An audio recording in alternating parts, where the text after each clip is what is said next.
बोल बाबा मस्तनाथ की जय हो, श्री कृष्ण भगवान की जय हो। मैत्र बोले, हे विदुर जी, पुत्र लाभ कर प्रचेताओं ने भगवान विष्णु की आराधना में घर छोड़कर वन में तप करना शुरू कर दिया।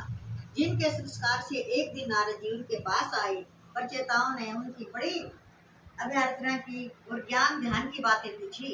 तब नारद जी ने कहा, मनुष्य का जन्म लेना तभी सार्थक है जब वह विश्व रूप भगवान का भक्ति पूर्वक भली भांति सेवन करे। हे सज्जनों, मनुष्य के जन्म 3 प्रकार के होते हैं। एक शुद्ध माता पिता द्वारा, दूसरा यज्ञोपवीत संस्कार द्वारा और तीसरा यज्ञ संस्कार द्वारा।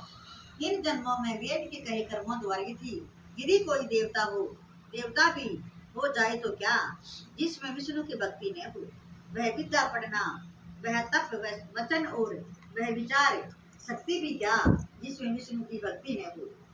संन्यास, वेद पाठ, योग, सांख्य और भी अच्छे सभी कर्म व्यर्थ हैं कि जिसमें आत्मज्ञान देने वाले भगवान विष्णु प्रसन्न नहीं होंगे, क्योंकि भगवान विष्णु के अज्ञान को दूर कर आत्म अनुभव कराने वाले हैं। वही सबसे अधिक प्रिय है और वही सबकी आत्मा है। सृष्टि तो बार बार होती और मिटती है, परंतु आत्मा नहीं मिटता। जो सबका अपना रूप है, वह रूप परमात्मा से भिन्न नहीं है। तुम परमात्मा को अपना ही रूप जानकर उनकी भक्ति करो, क्योंकि वही सब देहधारियों के निमित्त काल उपादान कारण है।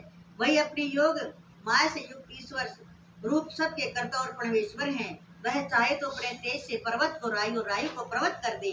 वही आवागमन से मुक्त करने वाले और सब दृष्टि, संतोष, इंद्रिय निग्रह तथा शुभ चरणों से शीघ्र ही प्राप्त होने वाले हैं। निष्काम और निर्मल चित्त में ध्यान करते ही वे शीघ्र प्रकट हो जाते हैं।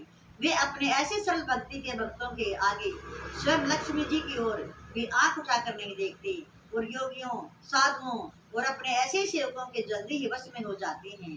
तब भला ऐसा कौन कृतज्ञ होगा जो उन्हें नहीं चाहे।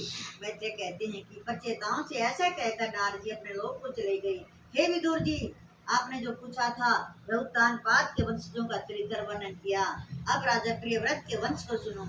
प्रियव्रत को भी नारद से ही ज्ञान की प्राप्ति हुई थी और उन्होंने अपने समय में बड़े बड़े भोग भोगे थे, परंतु अंत में सारा राज्य अपने पुत्रों में बांट कर ईश्वर में लीन हो गए।